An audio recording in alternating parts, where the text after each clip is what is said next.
Theodore Roosevelt.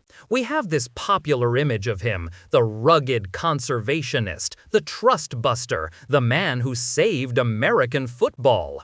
He's the face on Mount Rushmore that looks like he's about to challenge the other three to a bare-knuckle boxing match for control of the Dakotas. Then there's his famous motto, "Speak softly and carry a big stick." It sounds like the foreign policy version of a wise old grandpa. Except, for Teddy, the speaking softly part was mostly a formality before he got to the fun part, using the stick. His interpretation was more like whispering, "Nice country you have there, shame if something happened to it," while conspicuously parking a fleet of battleships just over the horizon. This wasn't just policy, it was a deeply held belief in a hierarchy of races and nations, a conviction that the fittest, meaning Anglo-Saxon, had a biological duty to dominate. He wasn't just expanding America, he was, in his mind, accelerating evolution. His imperial career really kicked off while he was Assistant Secretary of the Navy, a job he used with the subtlety of a sledgehammer. He was completely obsessed with the writings of a naval strategist named Alfred Thayer Mahan, who argued that no nation could not be great without a massive navy to project power absolutely everywhere. So when the USS Maine mysteriously exploded in Havana Harbor in 1898, Roosevelt didn't see a tragedy. He saw a golden, pre-packaged excuse for war. While President McKinley wrung his hands, Roosevelt was practically vibrating with excitement, privately calling McKinley a white-livered cur with no more backbone than a chocolate eclair. He famously called the resulting Spanish-American conflict a splendid little war, which is a remarkably cheerful way to describe a conflict that kills thousands and launches your country's imperial portfolio. Of course, Roosevelt couldn't just cheer from Washington. He resigned his desk job to lead the Rough Riders, a volunteer cavalry regiment. The unit's public image was a brilliant mix of Ivy League gentlemen and rugged Western cowboys, a perfect symbol for the new America he envisioned. The reality was a logistical nightmare. They were Of course, Roosevelt couldn't just cheer from Washington. He resigned his desk job to lead the Rough Riders, a volunteer cavalry regiment. The unit's public image was a brilliant mix of Ivy League gentlemen and rugged Western cowboys, a perfect symbol for the new America he envisioned. The reality was a logistical nightmare. They were a cavalry unit that famously had to leave most of its horses in Florida. Their famous charge up San Juan Hill was actually a charge up the adjacent and much smaller Kettle Hill, and they only succeeded because Gatling guns provided overwhelming covering fire, something TR conveniently downplayed in his self-promoting accounts. He was a master of public relations, turning a chaotic, bloody scramble into a legendary tale of American valor, with himself, naturally, as the central hero. After trouncing Spain, America faced a new question: what to do with the Philippines? The Filipino rebels, led by Emilio Aguinaldo, had been fighting Spain for their independence. They naively assumed the Americans were there to help. That was optimistic. President McKinley claimed he decided to annex the islands after praying to God, who told him it was America's duty to uplift and civilize and Christianize the Filipinos.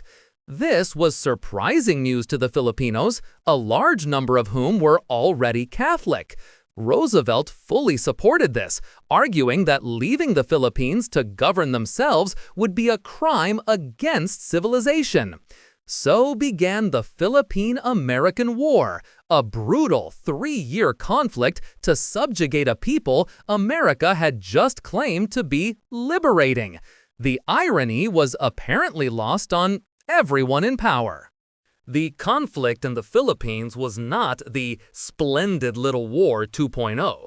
It was a grinding guerrilla war that exposed the ugliest side of this imperial project.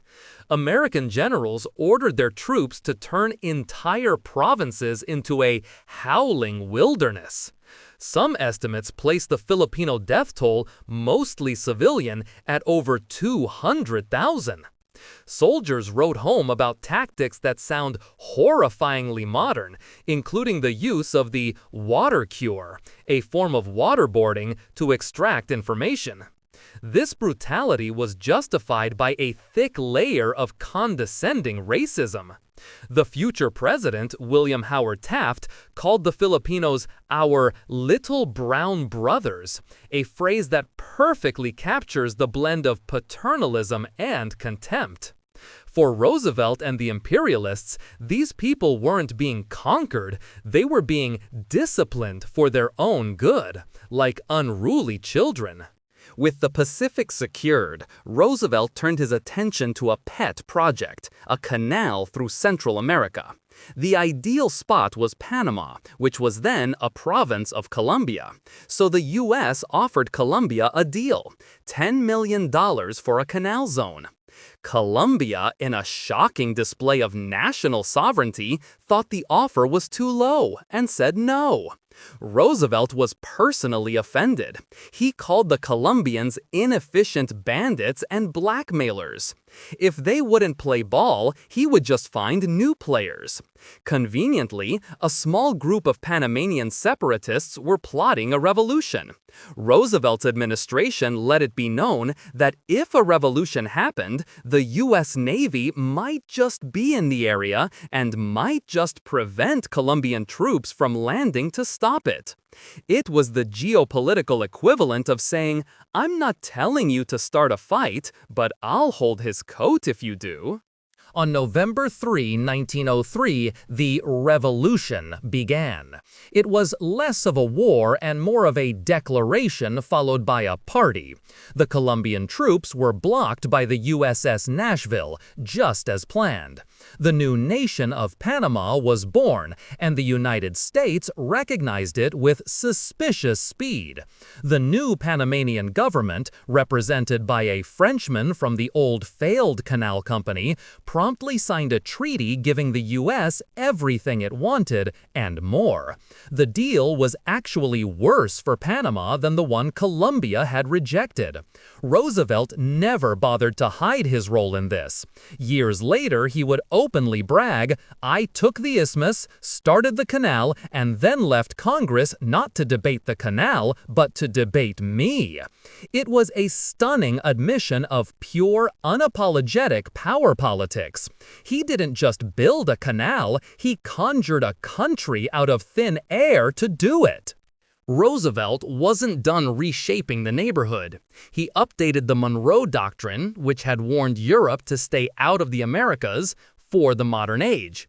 His version, the Roosevelt Corollary, was basically the Monroe Doctrine on steroids. It stated that if any Latin American country engaged in chronic wrongdoing, which was conveniently left undefined, the United States would intervene to exercise an international police power.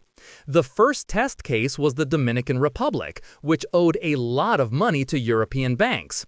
To prevent Europe from sending ships to collect, Roosevelt sent the U.S. instead. American agents literally took over the country's customs houses, collected taxes, and paid off the foreign debts. America had become the hemisphere's high-end debt collector, ensuring that no one could mess with the small countries, except, of course, for us. To make sure everyone on Earth understood the size of his stick, Roosevelt came up with a truly grand and frankly absurd gesture. In 1907, he decided to send the entire U.S. battleship fleet, 16 battleships, along with their escorts, on a complete circumnavigation of the globe. To make them look extra peaceful and non-threatening, he had them all painted a brilliant white. Thus, the Great White Fleet embarked on its 14-month, 43,000-mile goodwill tour. It was the most expensive and elaborate piece of military peacocking in history. The message was simple. Hello, world. We can sail our entire navy to your front door anytime we please. Have a lovely day. It was gunboat diplomacy scaled up to a global level. Here's where it gets truly weird. In 1906, Theodore Roosevelt, the man who loved war and built a giant navy, won the Nobel Peace Prize. This wasn't for deciding not to invade Canada. He won it for mediating the end of the Russo-Japanese War. But his motives were, as always, rooted in cold, hard strategy. Japan had been winning decisively, and Roosevelt was worried a total Japanese victory would upset the balance of power in the Pacific. A powerful, unchecked Japan could threaten American interests, particularly its shiny new colony, the Philippines. So he brought both sides to Portsmouth, New Hampshire, and hammered out a peace deal. He wasn't serving world peace, he was serving America's strategic interests. Getting a Nobel Prize for it was just a fantastic bonus for his trophy room. So what does it all add up to? The man who was a domestic, progressive-busting monopolies and championing national parks was simultaneously creating the blueprint for 20th century American interventionism. The Panama Canal, the Roosevelt Corollary, the powerful Navy. These weren't isolated events. They were the foundation stones of a new foreign policy where America saw itself as the rightful arbiter of the Western Hemisphere, and increasingly, the world. His actions created a precedent for presidents to intervene in foreign countries without congressional approval, a tradition that would have massive consequences throughout the next century. He believed he was acting with the best of intentions, dragging the world kicking and screaming toward progress. But the view from the countries on the receiving end of the big stick was, understandably, a little different. In the end, Theodore Roosevelt is a walking contradiction. He was a force of nature, a brilliant politician, and an unapologetic imperialist who fundamentally reshaped America's role in the world. He genuinely believed in American greatness and was willing to bully, threaten, and manufacture entire countries to prove it. He saved the American bison while also championing a worldview that saw weaker nations as little more than game to be managed. He dragged the presidency into the modern era and, with it, an assumption of global power that the country is still wrestling with today. It just goes to show that a person can be a progressive hero and an imperialist aggressor all at the same time. Humans are great at multitasking. If you enjoyed this video, please like, comment, and subscribe to our channel for more historical insights. Thanks for watching, nerds!